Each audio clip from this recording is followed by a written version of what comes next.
सभी को नमस्कार। आज हम पढ़ने वाले हैं भारत के भूगोल के अंदर भारत के भौतिक प्रदेश। भारत के भौतिक प्रदेश, कितने भौतिक प्रदेश पाए जाते हैं, क्योंकि आगे बीए पार्ट थर्ड का टाइम टेबल आ चुका है, तो उसके अकॉर्डिंग जो यानी अति लघुत्रात्मक प्रश्न बनते हैं उनके बारे में भी डिस्कस करेंगे। इसके अलावा आज हम भारत के भौतिक प्रदेशों का यानी खाका का अध्ययन करेंगे कि भारत को कितने भौतिक प्रदेशों में बांटा गया है, और उसके बाद एक एक भौतिक प्रदेश का विस्तार से अध्ययन करेंगे। देखिए, भारत की भौतिक प्रदेशों के अंदर देखना चाहें तो भारत का विशाल क्षेत्रफल है। यदि मैं बात करूं यानी अपने संपूर्ण ग्लोब की यदि हम बात करते हैं तो भारत का क्षेत्रफल है 0.57%, यानी आधा प्रतिशत है संपूर्ण ग्लोब का। यदि हम देखें स्थलमंडल और जलमंडल, और यदि हम बात करते हैं स्थलमंडल के तो स्थलमंडल के 2.41% क्षेत्रफल पर भारत फैला हुआ है, और भारत विश्व का 7वां सबसे बड़ा यानी राष्ट्र है। तो भारत के विशाल भौतिक स्वरूप में काफी विविधताएं पाई जाती है, इसलिए भारत को यानी उपमहाद्वीप की संज्ञा भी दी जाती है।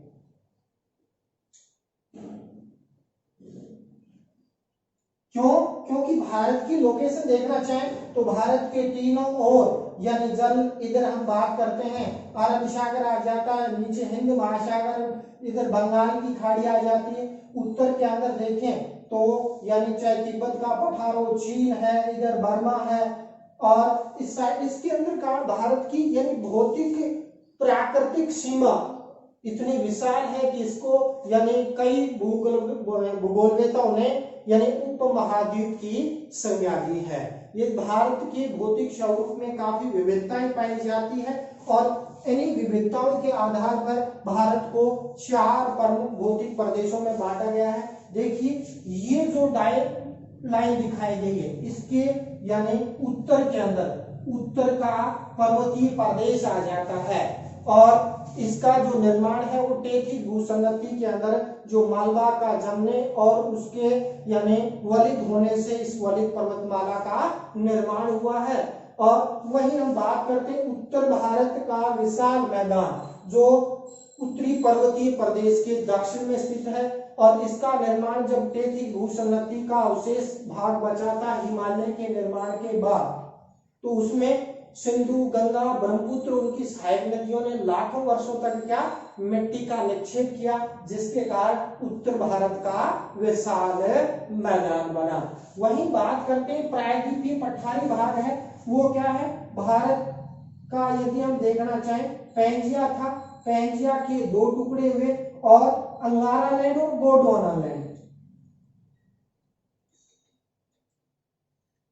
बना था। हमने भारतीय और महासागरों की श्रृंखला शुरू की थी, उसमें भी हमने यानी डिस्कस किया था कि भारत का जो प्रायद्वीपीय पठारी भौतिक प्रदेश है वो गोंडवाना लैंड का अवशिष्ट भाग है, और भारत का सबसे बड़ा भौतिक प्रदेश है। देखिए, ये जो प्रायद्वीपीय पठारी भाग है,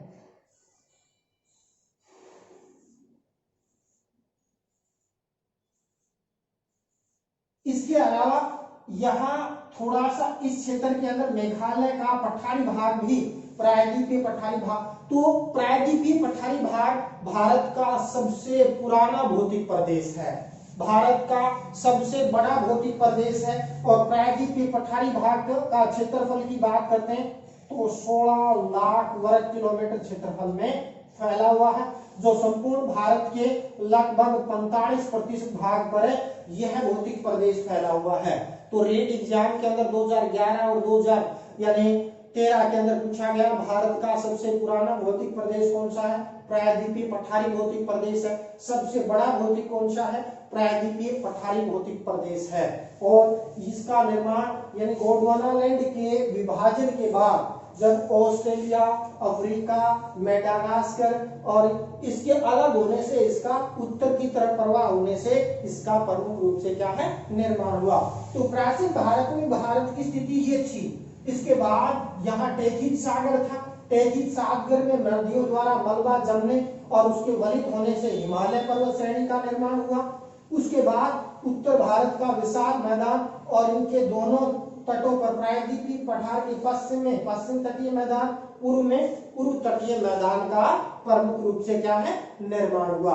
तो इस प्रकार हम देखें भारत को चार प्रमुख भौतिक प्रदेशों में बांटा गया है। उत्तरी पर्वतीय प्रदेश जो प्रमुख रूप से क्या है यानी देखते हैं जम्मू कश्मीर, लद्दाख जो केंद्र शासित प्रदेश है, इसके बाद यानी हिमाचल प्रदेश, इसके बाद उत्तराखंड आ जाता है, उत्तर प्रदेश का जो पर्वतीय क्षेत्र, बिहार का कुछ पर्वतीय क्षेत्र, सिक्किम आ जाता है, अरुणाचल प्रदेश आ जाता है, नागालैंड, मणिपुर, मिजोरम, त्रिपुरा और मेघालय वाला कुछ भाग यानी पठारी भाग को छोड़कर इसका भाग आ जाता है। हालांकि इसके अंदर देखें तो ये डेल्टा लाइन दर्शाई गई असम का मैदानी भाग है, उत्तर भारत के विशाल मैदान का भाग है। तो इस प्रकार हम देखें तो ये आ जाता है प्रायद्वीपीय पठारी, ये उत्तर भारत का विशाल मैदान और ये तटीय मैदान। तो इसके अंदर प्रमुख विशेषताएं देखें तो उत्तरी पर्वतीय प्रदेश यानी आज तो हम इनका एक यानी रेखा चित्र के माध्यम से यानी प्रारूप देख रहे हैं। इसके बाद एक एक भौतिक प्रदेश के अंदर 2 नंबर के क्वेश्चन कौन से बनते हैं, गुणात्मक प्रश्न कौन से, निबंधात्मक प्रश्न किस प्रकार से पूछे जाएंगे, उस पर हमें डिस्कस करेंगे। देखिए उत्तरी पर्वतीय प्रदेश, उत्तरी पर्वतीय प्रदेश का निर्माण यानी हम क्षेत्रफल की बात करते हैं तो इसका क्षेत्रफल है 5 लाख वर्ग किलोमीटर। कितना क्षेत्रफल है 5 लाख वर्ग किलोमीटर है, जिसमें उत्तर पूर्व के लगभग 10 राज्य आ जाते हैं, जिसमें यानी जम्मू कश्मीर जो वर्तमान में 2 केंद्र शासित प्रदेशों में कन्वर्ट हो गया, जम्मू कश्मीर और लद्दाख केंद्र शासित प्रदेश। इसके अलावा हिमाचल प्रदेश, उत्तराखंड आ जाता है, सिक्किम, नागालैंड, मणिपुर, मिजोरम, त्रिपुरा और असम का जो यानी पर्वतीय क्षेत्र है, मेघालय का पर्वतीय क्षेत्र और ये क्षेत्र प्रमुख रूप से आ जाते हैं। इसके अलावा उत्तरी बिहार और उत्तर प्रदेश वाला भाग, कुछ हरियाणा का जो पंचकुला वाला जो पर्वतीय क्षेत्र है वो भी इसी का पार्ट आता है। तो इसके अंदर हम बात करते हैं उत्तरी पर्वतीय प्रदेश है, यहाँ एक नदी बहती है सिंधु। सिंधु नदी के महाखंड से लेकर इस दूसरी साइड में देखना चाहें यहाँ पर एक नदी बहती है ब्रह्मपुत्र नदी।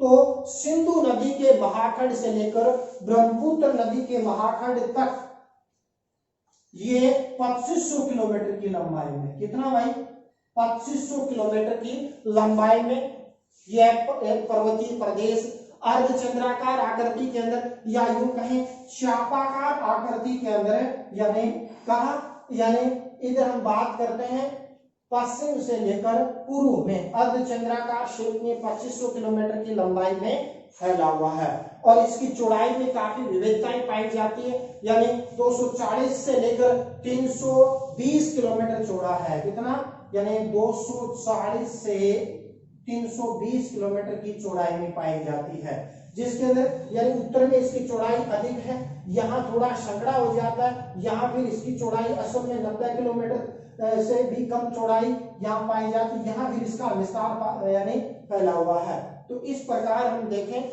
उत्तरी पर्वतीय प्रदेश है वो सिंधु नदी के महाखंड से लेकर ब्रह्मपुत्र नदी के महाखंड तक 2500 किलोमीटर की लंबाई में फैला हुआ है, 240 से लेकर 320 किलोमीटर की चौड़ाई के अंदर फैला हुआ है। और संपूर्ण भारत के यदि बात करते हैं तो 10.7%, कई किताबों में 10.5%, तो लगभग क्या है यानी 10.5% क्षेत्रफल पर यह भौतिक प्रदेश है वो फैला हुआ है। फिर बात करते हैं इसका निर्माण कैसे हुआ, तो इसके निर्माण की बात करते हैं तो प्रायद्वीपीय पठारी प्रदेश के बीच में तैतीस सागर था और यहाँ मुख्य रूप से एशियन प्लेट और ये तैतीस भूसंगति में नदियों द्वारा मलबा जमने और कॉपर के अनुसार यानी इंडियन प्लेट एशियन प्लेट से टकराई तो बीच का मलबा क्या हो गया वलित हो गया, इसके कारण हिमालय जैसी एक वलित पर्वतमाला का निर्माण हुआ। तो इसका निर्माण 2 लाख से लेकर, क्योंकि इसका निर्माण में करोड़ों वर्ष का समय लगा था और एक सतत प्रोसेस के तहत इसका निर्माण हुआ था। और इसके अंदर देखें तो यानी हिमालय कई पर्वत श्रेणियों का समूह है, यानी क्या है यानी कई पर्वत श्रेणियों का समूह है जिसमें 4 पर्वत श्रेणी तो स्पष्ट रूप से इसके अंदर दिखाई देती है। जिसके अंदर बात करते हैं तो 20 लाख से 140 करोड़ वर्ष इसके निर्माण में भिन्न भिन्न चरणों के अंदर इसका प्रमुख रूप से क्या है निर्माण हुआ। तो इसके अंदर यदि हम बात करते हैं तो उत्तर के अंदर आ जाता है ट्रांस हिमालय, यानी उत्तर के अंदर यानी ट्रांस हिमालय थोड़ा सा यानी जम्मू कश्मीर होते हुए नेपाल के अंदर इसकी स्थिति आ जाती है, तिब्बत के अंदर इसकी स्थिति आ जाती है, इसलिए इसको तिब्बत हिमालय या ट्रांस हिमालय के नाम से भी प्रमुख रूप से क्या है जाना जाता है, जिसका निर्माण 7 से 60 करोड़ वर्ष पूर्व हुआ था। और इस हिमालय की विशेषता है कि यह वनस्पति नहीं पाई जाती, हालांकि इसकी ऊंचाई की बात करते हैं तो 4500 मीटर तक पाई जाती है, 3000 से 45, लेकिन चूंकि इधर हम जाते हैं तो उत्तर के अंदर यदि ग्लोब के अंदर इसकी स्थिति देखनी चाहे तो ट्रांस साइबेरिया वाला ठंडा मरुस्थल आ जाता है। तो ये ठंडा मरुस्थल है और यहाँ से आने वाली ठंडी हवाएं के कारण यहाँ पर तापमान माइनस में रहता है, जिसके कारण यहाँ वनस्पति का लगभग पूर्णतः अभाव पाया जाता है। और जब इनका विस्तार से बात करेंगे कौन सी चट्टानें, इसमें अवसादी चट्टानें पाई जाती है, क्योंकि इसके बाद महा हिमालय का मलबा के निक्षेप से इसका प्रमुख रूप से क्या है निर्माण हुआ है। इसके बाद हम बात करते हैं महा हिमालय, दूसरी पर्वत श्रेणी है ट्रांस हिमालय के दक्षिण के अंदर, जो 2500 किलोमीटर की लंबाई में, 25 किलोमीटर की चौड़ाई में और लगभग 6000 मीटर औसत ऊंचाई में फैला हुआ है। विश्व की प्रमुख चोटियां इसी हिमालय के अंदर, चाहे माउंट एवरेस्ट हो, K2 हो, कंचन, ये सारी की सारी चोटियां इसी हिमालय के अंदर पाई जाती है। और इसका निर्माण है 130 से 140 करोड़ वर्ष पूर्व हुआ है, 130 से 140 करोड़ वर्ष पूर्व इसका निर्माण हुआ। और इसके अंदर बात करते हैं तो इसके अंदर यानी कई विशेषताएं पाई जाती है और इसके अंदर कई हिमानियां पाई जाती हैं, कई दर्रे पाई जाती हैं, कई चोटियां पाई जाती है, जिसका हम अगले वीडियो के अंदर एक पार्ट का विस्तार से अध्ययन करेंगे जब अध्ययन करेंगे। इसके बाद आ जाता है लघु हिमालय आ जाता है, जिसको हम हिमाचल हिमालय भी कहते हैं। इसका निर्माण यानी आज से 60 करोड़ वर्ष पूर्व प्रमुख रूप से हुआ। और महा हिमालय और हिमाचल हिमालय के बीच में ग्रेट बाउंड्री फॉल्ट, महान सीमांत भ्रंश भी पाई जाती है और ये कई एग्जामों के अंदर प्रश्न में पूछा भी गया है। इसके बाद उप हिमालय या सीमांत हिमालय आ जाता है, हिमालय की दक्षिणतम पर्वत श्रेणी है। उसके बाद उत्तर भारत का विशाल मैदान है वो प्रारंभ हो जाता है और इसका निर्माण सबसे बाद में हुआ, 2 लाख से लेकर 2 करोड़ वर्ष पूर्व इसका प्रमुख रूप से निर्माण हुआ। तो ये हिमालय का थोड़ा सा परिचय देखा हमने, यानी एक खाका तैयार करने के लिए। उसके बाद आता है उत्तर भारत का विशाल मैदान। तो उत्तर भारत के विशाल मैदान के अंदर देखें तो इसका क्षेत्रफल है 7.5 लाख वर्ग किलोमीटर या 7,50,000 वर्ग किलोमीटर क्षेत्रफल में उत्तर भारत का विशाल मैदान है वो फैला हुआ है। और यह मैदान है यानी 2400 किलोमीटर की लंबाई में फैला हुआ है। कितना? 2400 किलोमीटर की लंबाई में। कहा? शतलुज, पहले तो था सिंधु का मैदान चला गया पाकिस्तान में 1947 में विभाजन होने के बाद, यानी पहले अखंड भारत में इसकी लंबाई की बात करते हैं तो 3200 किलोमीटर थी, ब्रह्मपुत्र नदी के महातट से लेकर और सिंधु नदी तक। चूंकि पाकिस्तान का विभाजन के बाद इसकी लंबाई है 2400 किलोमीटर की लंबाई में फैला हुआ है और चौड़ाई काफी विविधताएं पाई जाती है। देखिए असम में इसकी ये जो दिखाया गया है, यहाँ इसकी 90 से 100 किलोमीटर की चौड़ाई पाई जाती है। उत्तर प्रदेश का जो इलाहाबाद वाला क्षेत्र है वहां इसकी चौड़ाई 280 किलोमीटर तक पाई जाती है। गंगा के मुहाने में ये थोड़ा सा और ज्यादा चौड़ा है वो पाया जाता है। और जो दिल्ली घटक है, दिल्ली रेंज है वो 278 मीटर है, जो यानी बात करते हैं सतलुज और गंगा के मैदान को प्रमुख रूप से क्या है अलग भी करता है। तो इसके अंदर भी 2-2 नंबर के प्रश्न बनते हैं, जैसे भाबर क्या है, तराई क्या है, खादर क्या है, या मुख्य रूप से क्या भाबर क्या है, डेल्टा क्या है या भूड क्या है, इसके बारे में 2-2 नंबर के प्रश्न बनेंगे, उसके बारे में भी हम डिस्कस करेंगे। तो जो ये उत्तरी भारत का विशाल मैदान का निर्माण कैसे हुआ, देखिए टेथिस भूसंहति का कुछ भाग तो हिमालय का निर्माण हो गया, उसके बाद जो शेष भाग बचा उस टेथिस भूसंहति का, उसमें सिंधु गंगा ब्रह्मपुत्र नदियों ने लाखों वर्षों तक जलोढ़ मिट्टी का निक्षेप होने के कारण यानी भूसंहति में मलबा जमने से इसका निर्माण हुआ। तो यह भारत का सबसे नवीनतम भौतिक प्रदेश है। कौन सा? उत्तर भारत का विशाल मैदान, जिसमें राजस्थान का जो भौतिक प्रदेश है वो उत्तर भारत के विशाल मैदान के अंदर पश्चिम का जो थार का अवलोकन है या पूर्व का जो मैदानी भाग है इसी भौतिक प्रदेश के अंदर प्रमुख रूप से क्या है आ जाता है। क्योंकि इससे पूर्व हमने राजस्थान के भौतिक स्वरूप में दिया था तो थोड़ा सा उसमें तुलनात्मक स्टडी की थी कि भारत के भौतिक प्रदेश और राजस्थान के भौतिक प्रदेश में क्या समानताएं और क्या विविधताएं पाई जाती है। तो वो वीडियो भी आप देखें तो उसमें आपके लिए क्या है थोड़ा सहायक इसके अंदर रहेगा। तो इसके अंदर बात करते हैं तो गंगा ब्रह्मपुत्र उनकी नदियों द्वारा लाए गए जलोढ़ निक्षेप से इस मैदान का निर्माण हुआ है और इस मैदान को भी प्रमुख रूप से क्या है यानी 4 भौतिक प्रदेशों में बांट सकते हैं।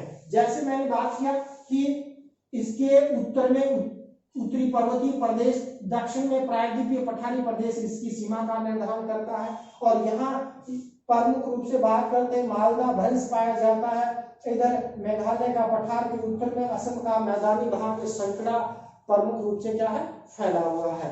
तो इसके अंदर बात करते हैं भाबर प्रदेश। भाबर प्रदेश क्या है? 2 नंबर का प्रश्न आपसे पूछा जा सकता है कि शिवालिक पर्वत श्रेणी के गिरपद के अंदर यानी हिमालय से निकलने वाली जो छोटी छोटी नदियां हैं वो वहां मोटे मोटे कंकड़ पत्थरों का निक्षेप कर देती है, यानी यहाँ पूरे मोटे मोटे कंकड़ पत्थरों का निक्षेप कर देती है और यहाँ छोटी छोटी नदियां आकर यहाँ विलुप्त हो जाती है और आगे जो तराई प्रदेश है उसमें वापस निकल जाती है। तो भाबर प्रदेश शिवालिक गिरपदीय क्षेत्र के अंदर है यानी सैग्रंथन चट्टानों से बना हुआ यानी भौतिक प्रदेश है। उत्तर भारत के विशाल मैदान का उत्तरी भाग है जिसके अंदर लंबी जड़ों वाले यानी पेड़ पाए जाते हैं और कृषि की दृष्टि से यह प्रदेश अनुरूप है और छोटी छोटी नदियां यहाँ आके विलुप्त भी हो जाती है। इसके बाद आता है कौन सा? तराई प्रदेश। तो तराई प्रदेश बांगर प्रदेश के दक्षिण में 8 से यानी 15 से 30 किलोमीटर की चौड़ाई में फैला हुआ है और इसके समानांतर पाया जाता है। हिमालय से निकलने वाली नदियां छोटी छोटी नदियां जो भाबर प्रदेश में विलुप्त हो गई थी बांगर प्रदेश यानी तराई प्रदेश में वापस निकल जाती है, जिसके कारण यहाँ दलदल और कीचड़ युक्त क्षेत्र हो जाता है। जहाँ सघन वनस्पति पाई जाती है तो वो क्षेत्र कहलाता है तराई प्रदेश। तो तराई प्रदेश की क्या विशेषताएं जब इसका विस्तार से अध्ययन करेंगे तब देखेंगे। बांगर प्रदेश, देखिए बांगर और खादर प्रदेश बेसिकली है क्या, यानी जो तराई प्रदेश के दक्षिण के अंदर है यानी जो ऊंचा उठा हुआ भाग है वो है बांगर और नीचा भाग है खादर। तो इसके बारे में पूछा भी जाता है। बांगर क्या है? बांगर उत्तर भारत के विशाल मैदान में नदियों द्वारा लाया गया जलोढ़ मैदानी प्रदेश है जिसमें यानी लाखों वर्षों तक मिट्टी का निक्षेप होने के कारण यह भाग है नदी के पेटे से ऊंचा हो गया है, जिसके कारण वर्तमान में नदियां यहाँ बाढ़ लेके नहीं आती। वो तो क्या है बेसिकली बांगर प्रदेश है। खादर प्रदेश क्या?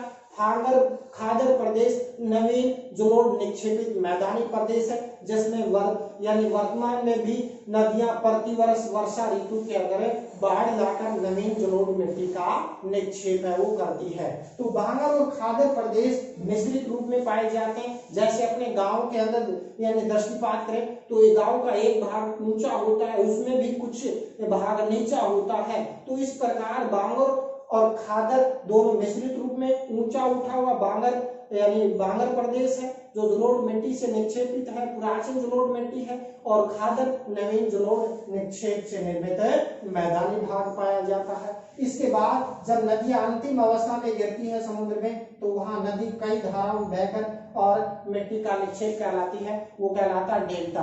और विश्व के अंदर ये वाला जो क्षेत्र है गंगा पश्चिम बंगाल वाला क्षेत्र, यहाँ गंगा और ब्रह्मपुत्र का डेल्टा है। क्यों? इधर से ब्रह्मपुत्र नदी आ जाती है और इधर से गंगा, तो यहाँ गंगा ब्रह्मपुत्र का डेल्टा जिसका क्षेत्रफल 1,86,000 वर्ग किलोमीटर क्षेत्रफल में फैला विश्व का सबसे बड़ा डेल्टा है। देखिए डेल्टा शब्द का प्रयोग इतिहास के पितामह हेरोडोटस ने, यानी जो ग्रीक अक्षर डेल्टा के क्षेत्र में नदियों ने जो जलोढ़ मिट्टी का निक्षेप किया, विशेष तौर पर नील नदी पर सर्वप्रथम ऐसी स्थलाकृति का अवलोकन किया और उसी के बाद यानी नदियों के अंतिम अवस्था में जब समुद्र में गिरती है तो वहां जो निक्षेपित जो मैदानी भाग बनता है वो डेल्टा के नाम से परिभाषित किया गया। डेल्टा भी कई प्रकार का होता है, जिसमें रुंडित डेल्टा भी होता है, पंजाकार डेल्टा भी होता है, चापाकार डेल्टा भी होता है। ये टॉपिक अपने भौतिक भूगोल में लगता है बीए पार्ट फर्स्ट में, तो उसका विस्तार वहां हम इसका अध्ययन करेंगे। तो देखिए ये हो गया उत्तर भारत का विशाल मैदान का प्रायद्वीपीय पठारी भाग। तो प्रायद्वीपीय पठारी भाग एक प्रदेश है, 16 लाख वर्ग किलोमीटर क्षेत्रफल में फैला हुआ है, भारत का सबसे बड़ा प्राचीन भौतिक प्रदेश है। इसके बाद यदि हम देखना चाहें इस भौतिक प्रदेश के अंदर तो यह असमान त्रिभुजाकार क्षेत्र के अंदर फैला हुआ है और जिसका यानी आधार उत्तर में शीर्ष दक्षिण के अंदर है। तो प्रायद्वीपीय पठारी भाग का कुछ भाग मेघालय का पठारी भाग है, वो यानी मालदा भ्रंश के द्वारा यानी जब इंडियन प्लेट एशियन प्लेट से टकराई तो ये भाग छिटक कर यानी उत्तर पूर्व के अंदर प्रसारित हो गया, यहाँ एक भ्रंश बन गया जिसको हम मालदा भ्रंश के नाम से जाना जाता है। तो यानी ये प्रश्न पूछा भी गया था यानी एसएससी के अंदर। तो मेघालय का पठारी भौतिक प्रदेश कौन से भाग का भौतिक प्रदेश का भाग है? देखिए इसके उत्तर में उत्तर भारत का विशाल मैदान है, यहाँ पर्वतीय प्रदेश है और बीच में मेघालय का पठारी भाग है जो प्रायद्वीपीय पठारी भाग का अवशिष्ट भाग है। इंडियन प्लेट के एशियन प्लेट से टकराई तो ये भाग छिटक कर उत्तर पूर्व के अंदर प्रसारित हो गया। तो जो मालवा यानी दक्षिण का पठारी भाग है वो 600 से 900 मीटर ऊंचा है भाई। कितना? 600 से 900 मीटर ऊंचा है। उत्तर की अपेक्षा दक्षिण भाग अधिक ऊंचा पाया जाता है। देखिए उत्तर में उत्तर का विशाल मैदान, यहाँ पश्चिमी घाट पर्वत श्रेणी जो पूर्वी मैदान से इसको अलग करती है या पूर्वी घाट पर्वत श्रेणी इसको पूर्वी मैदान से अलग करती है और यहाँ नीलगिरी की पहाड़ियां इसके दक्षिणी सीमा का निर्धारण करती है। तो इस प्रकार प्रायद्वीपीय पठारी भौतिक प्रदेश है, भारत का सबसे पुराना भौतिक प्रदेश है।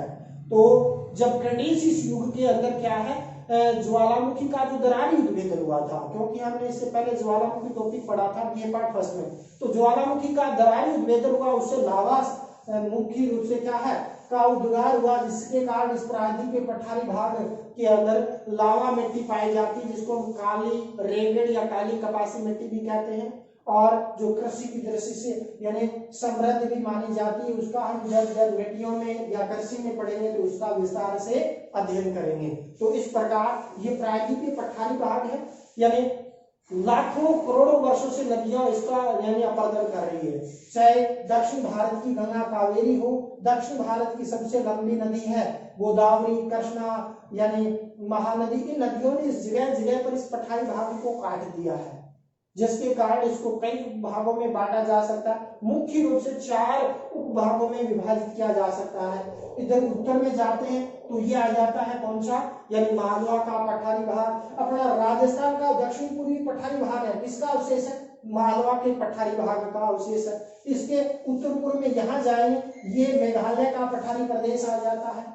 दक्षिण में जाएंगे दक्षिण का मुख्य पठारी प्रदेश आ जाता है। इसके बाद दक्षिण पूर्व में जाएंगे तो मेघालय का पठारी प्रदेश के अंदर इसको उपभागों में विभाजित किया जा सकता है। हालांकि इसके और उपभाग भी किए जा सकते हैं, जैसे यहाँ बात करते हैं कर्नाटक में कर्नाटक का पठारी भाग, तेलंगाना में तेलंगाना का पठारी भाग और तमिलनाडु में तमिलनाडु का पठारी भाग और छत्तीसगढ़ में छत्तीसगढ़ का पठारी भाग और बुंदेलखंड का पठारी भागों में इसको कई भागों में भी विभाजित किया जा सकता है, जिसका विस्तार से वर्णन जब अगला अलग पार्ट के रूप में करेंगे तो इसका विस्तार से अध्ययन करेंगे। इसके बाद चौथा भौतिक प्रदेश आता है तटीय मैदान। तो तटीय मैदान प्रायद्वीपीय पठारी भाग की जो नदियां उनके द्वारा लाए गए मलबा प्लस तटीय लहरों में अपर्दन के कारण इसका प्रमुख रूप से क्या है निर्माण हुआ है। तो इस प्रदेश के अंदर बात करते हैं तो पश्चिमी घाट और अरब सागर के बीच में